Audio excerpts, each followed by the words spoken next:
Bueno, vamos a preparar la práctica número 2, que consiste en estudiar el flujo en subsaturación y un tema tan importante como las curvas del suelo. Para el ingeniero agrónomo, para el ingeniero técnico agrícola, es importante manejar el suelo en subsaturación, que es el modo habitual en el que nuestros cultivos van a relacionarse con el suelo. Para ello, pues vamos a intentar tomar medidas del potencial matricial, que como ya se comentó en teoría, no se suele estimar, sino que se suele medir directamente. Y, por último, también es importante saber qué hacer cuando no se tienen medidas directas de campo. Entonces vamos a estimar las propiedades del suelo mediante funciones de transferencia. Los objetivos de la práctica van a ser el conocimiento y el manejo de diferentes sistemas de medida de la humedad del suelo, como por ejemplo los tensiómetros, y establecer un procedimiento de medida de la curva de humedad-tensión de un suelo. Los tensiómetros son dispositivos que nos permiten leer de una forma directa o indirecta el potencial del agua en el suelo, al menos algunos de ellos. Todos leen el potencial matricial, pero algunos leen también potencial gravitatorio u osmótico.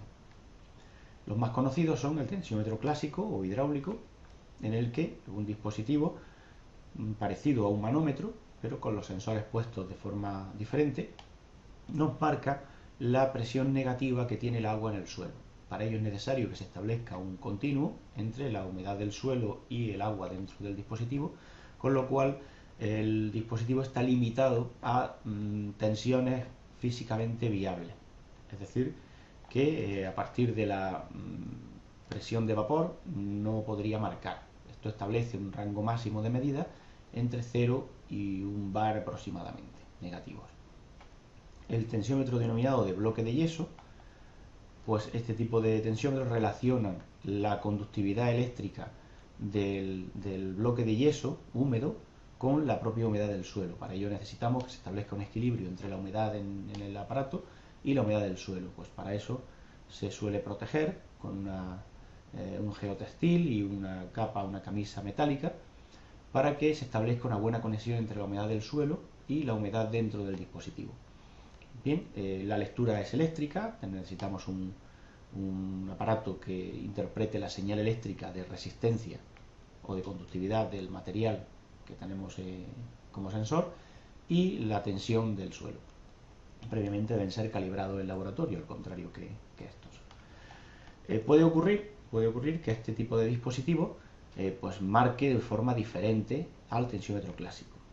Es frecuente que a partir de cierta tensión, el tensiómetro clásico se descargue, aparezcan burbujas de vapor que rompan el continuo y aunque sigue marcando, pero la lectura no es correcta. Con los tensiómetros de bloque de yeso salvamos ese inconveniente y, como vemos, sigue marcando y dando valores, aunque la tensión suba por encima de 1 bar. Mientras que el tensiómetro clásico marcaría lectura errática en esas circunstancias, o incluso directamente caería a 0. Hay otros dispositivos que interpretan la humedad del suelo, por ejemplo la sonda Enviroscan y otras sondas capacitivas, que crean un campo eléctrico de alta frecuencia y el sensor lo que mide es la capacitancia eléctrica del suelo. A partir de ahí, mediante una curva de calibración que lleva internamente el aparato, se interpreta la humedad del suelo. Este tipo de aparatos nos miden la humedad de forma relativa, es decir, entre 0 y 100, 0%, 100%. El inconveniente, pues que la mayor parte de los análisis del suelo miden la humedad en forma como humedad en peso, no como humedad volumétrica. Sin embargo, el dato que proporcionan este tipo de sondas es directamente utilizable para la programación de riegos. Tiene ventajas y tiene inconvenientes.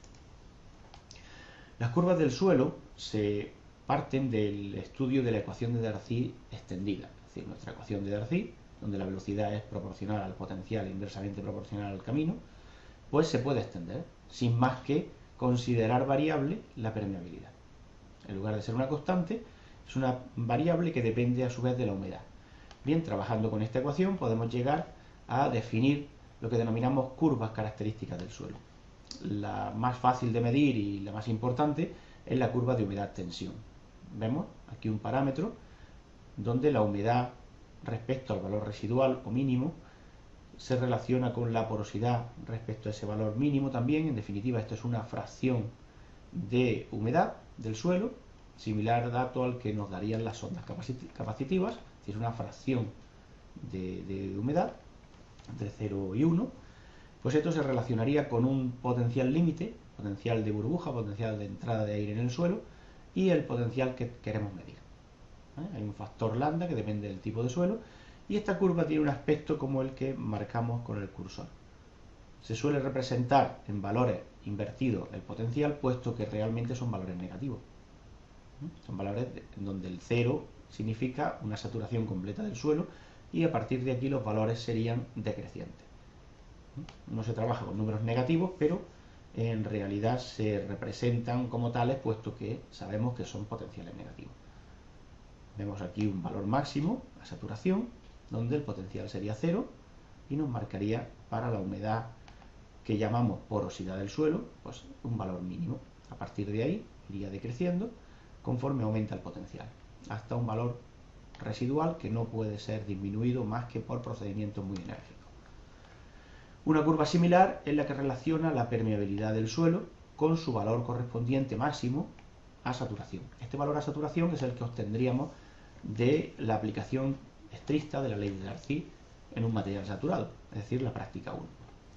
Igualmente tenemos el mismo parámetro de humedad relativa del suelo y aparece también el factor lambda que depende de la granulometría del suelo. Bien, pues esta curva tiene un aspecto parecido, donde vemos que la permeabilidad también disminuye conforme lo hace la humedad del suelo, y siendo el valor máximo el que corresponde a la saturación. Bien, para la medida de la curva de humedad-tensión, que es la que es más operativa de medir, la curva de conductividad es difícil para medir en laboratorio. Bien, como digo, para esta curva necesitamos una muestra de suelo, un tensiómetro de bloques de yeso para que podamos obtener curva hasta de 2 bares de tensión, un lector de tensiones. Bueno, pues ya hemos comentado que el tensiómetro de bloques de yeso necesita un dispositivo eléctrico que interprete la señal, y luego una estufa para calibrar todo el ensayo. El procedimiento pues sería pesar todos los aparatos, recipiente, tensiómetro, etcétera, antes de colocarlo. Se añade aproximadamente 1 kilo de suelo y se coloca el tensiómetro. Se deja caer la muestra completa 8 o 10 veces de una altura de 5 centímetros para que la compactación del suelo sea similar a la del suelo inalterado.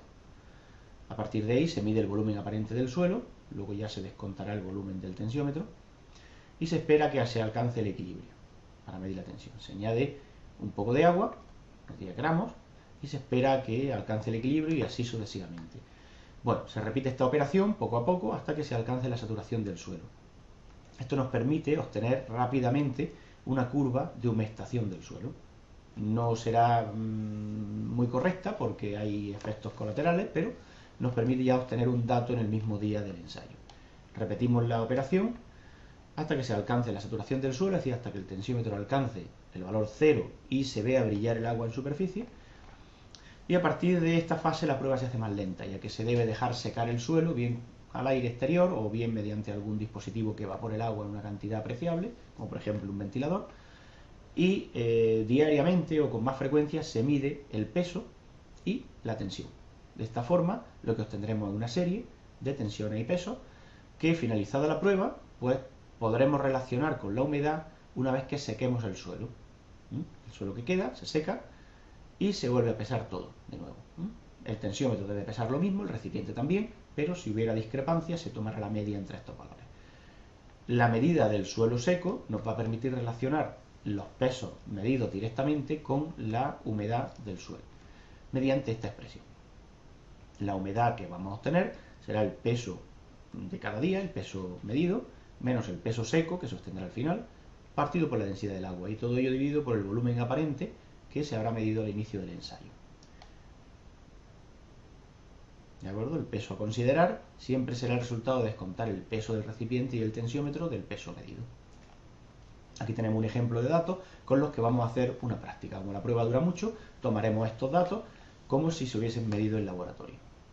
El peso del tensiómetro 65,4 gramos, peso del bote 71,1, el peso del conjunto una vez instalado 1067,3, el volumen aparente 1112 centímetros cúbicos, y estos serían los datos pesos y tensiones medidos a lo largo del tiempo. Vemos una serie, otra, está en columnas pareadas.